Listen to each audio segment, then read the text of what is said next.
Hey everyone, how you doing? Let's just have a look. Here I am. I'm Andy Priaulx, driving for Ford Chip Ganassi Racing.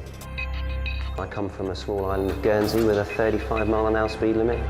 Several people really inspired me. First of all, my father, who used to race for many years. I used to watch him growing up racing, and then Nigel Mansell. In the later years, watching Nigel win World Championship, he was a real sort of fighter and a bit of an underdog, and I loved that. For me, Ford is about passion, speed, it's innovative. The car just looked right. That's the only word I could describe it. It looked like a racing car, and from that point on I knew I had to be in the car. GTE Pro class is probably the most competitive class. It's really close racing. You end up in a touring car style battle for 24 hours.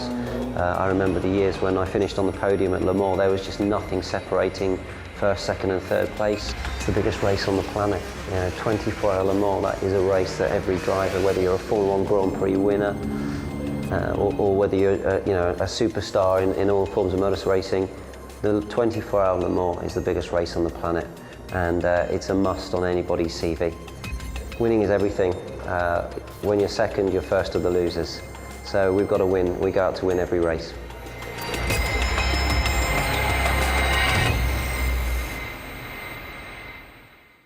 So, that's me. I thought I'd better big myself up a little bit. There's obviously a lot of brains in the room here. So I'm going to give you a little bit of a... let me just try and spin this around. Here we go. So yeah, as you know, I've raced for Multimatic for the last 7 or 8 years. I've been not only their race driver, but also development driver, test driver, and worked very closely with the guys here on the simulation in the last 4 or 5 years. I am a 3-time World Touring Car Champion, and I've won over 60 international races, including Le Mans and many sports car races. I've been a factory driver for over 20 years, including Formula 1 test driver for BMW and Sauber, and I've worked on many other projects with Multimatic. To mention a few, the beautiful Ford GT, which unfortunately doesn't race anymore, but that was one of the most beautiful sports cars I ever drove. I've been driving for over 25 years and probably spent about 100 days a year on the limit.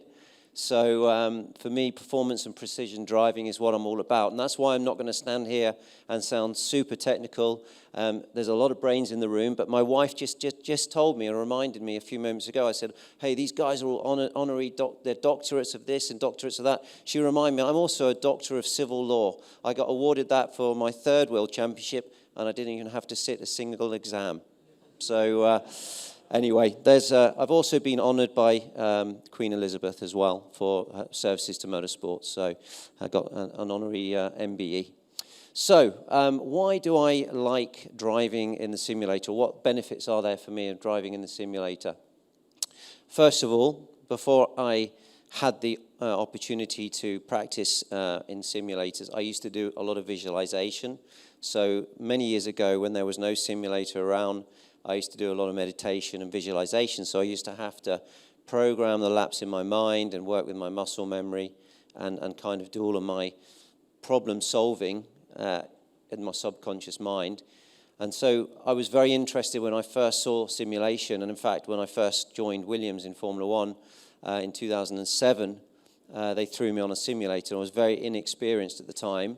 And it took a while to get used to sort of not only having to feel a little bit different feelings, but also visually to take the information and learn with the screen moving and everything else. But I started to adapt and started to feel some real benefits. And that was like a long time ago in 2007.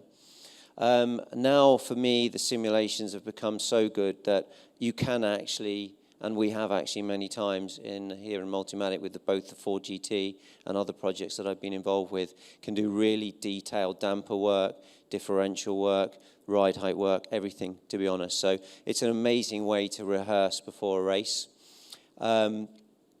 Also very, very good for pre-race rehearsal, for driver lines, for technique and repeatability.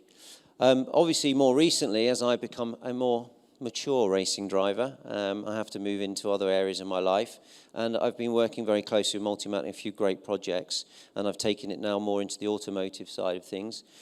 What I really love about simulator is it is really repeatable. So you have a level of consistency that I find very hard to find in a normal environment in the real time.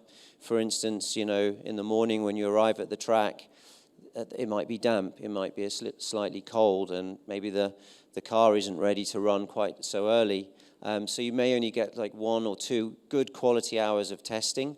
When you're looking for real detailed feedback, very small changes, you need to establish a rhythm. Otherwise, you're not as precise as you can be. So what I love about simulator is I'm able to build a rhythm in a very short space of time, have really consistent conditions, always the same track temperature, everything else. One big thing for me is vehicle reliability. I've worked in some really interesting projects recently, but sometimes you might be at the racetrack for 4 days and actually not drive the car because of very complex active suspension or just, you know, technical issues. So being able to get into the simulator and actually go through a lot of changes has really, really helped me move the development of the car forward. You're able to go to multiple tracks instantly and try varying corners and get a really good read on the car in multiple circumstances.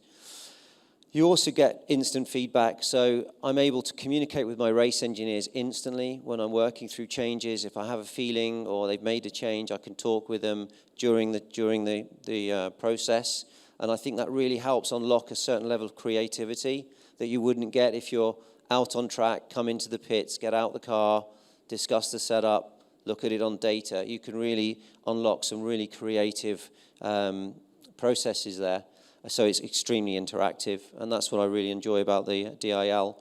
Not only from a personal level in terms of performance, but also having the opportunity to work with an engineer and work through the changes of the car and build that level of creativity, I think really does bring something. So for me, not going to my next slide, yes it is. What have I really experienced? So recently I've been working on the Valkyrie, and that's fully active platform, adaptive damping, active aero. It's hugely complicated.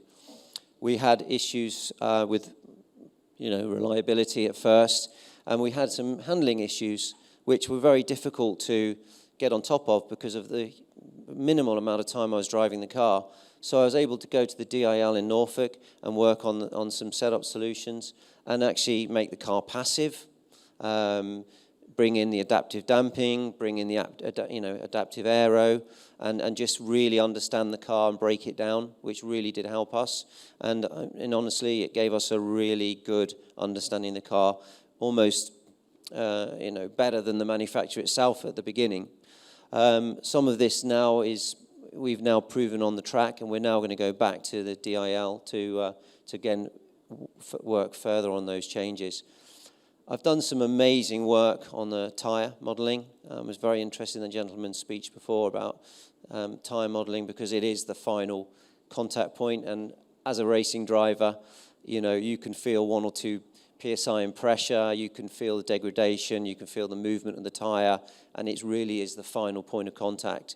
And being able to work with Michelin in this circumstance, we were able to find the ideal construction and the ideal compound for the Ford GT, and it blew my mind. I just learned so much about the tyre and how it ramps up in temperature and how construction, we feel a lot, but to feel like the temperature phase through the corner and to work with a compound that can work in the ideal way of loading the tyre. This was something that we made a lot of progress with, and in the final years of the Ford GT, I do believe we had the very best sports car out there in GT racing. The tyre was absolutely working very, very, very well with the damping and everything. We also did a lot of pre-event diff work and suspension work and damper evaluations, which were absolutely representative. I'll never forget the time I raced in Mexico, and I made some changes on DIL, and actually it was so weird, I'd almost experienced everything before, and it was very representative. So we were able to move the car forward in a very short period of time, very, very quickly. Formula One obviously uses DIL for pre-event performance and training and preparation. I've done this many times, and I think if you're not doing it in motor racing now, you're not going to be performant enough. And some of these kids are just spending 40 to 50 hours a week preparing. And I'm a great believer in this 10,000 hours of practice. If you want to play the violin well, or you want to play, the drums well, you need to be practicing for 10,000 hours. Well, you can do a lot of that now in DIL, and you can shortcut a huge amount of experience, which for me was gained in the early days through making mistakes, and that would very often mean the tyre wall and going home early. So one of the things that I love about DIL, and we've had this problem before in these very high-performance supercars, test engineers or drivers do make mistakes, and that can really knock a program back. So being able to do that in a safe environment is quite important. Formula One and Formula E have definitely identified the benefits of sim from a cost perspective as well. Obviously, the cost cap in Formula One for most teams, apart from Red Bull, is something that's a real constant pressure, and it's hugely expensive to go testing and to drive these cars in Idiada or wherever you're going. It's a really expensive process, so I think that can really help in that particular situation. Obviously, working here over the years with Multimatic on this particular facility, it's given me an opportunity to work with multiple manufacturers, shortcutting a lot of the mistakes that we might make on track in a very confidential environment. So it's really just working in a very pure way. Of course, we always have to talk about sustainability. I guess it's also a pretty good way to look after the environment. And I think with what we're doing here, we're not generating any tyre wear, any pollution. We are just out there doing our thing and keeping the emissions low. Most importantly, it does avoid massive accidents, which we've had, as I said to you before, in several of the cars that we've driven. And in the Valkyrie and the X1, it's not a small mistake when you get it wrong. So from my side, I think DIL is an absolutely must definitely for race preparation, and now moving into the automotive world with the ability that we have now to represent the real-time feelings of the car, the characteristics of the car. And I showed some of you today. I'm able to work through a lot of changes, feel those changes, and solve a lot of problems in a short period of time. Sometimes able to run through 15 or 20 changes in a morning session, which honestly would probably take me half a season to do it properly in the real world. So in motor racing, you're definitely going backwards if you don't go and study and invest in the simulator. And automotively, I'm sure going forward, and it's now current, there's so many processes that you can go through that are going to help. So from my side, I think that's enough talk from me. It's been a pleasure to have you here. I hope you've enjoyed your day. And I know I have to go back into the sim room and do a quick half-an-hour session. But if you haven't already seen the sim and seen the DIL, then please come and join us and watch a few runs. All right, thank you, and nice to meet you all. Thank you.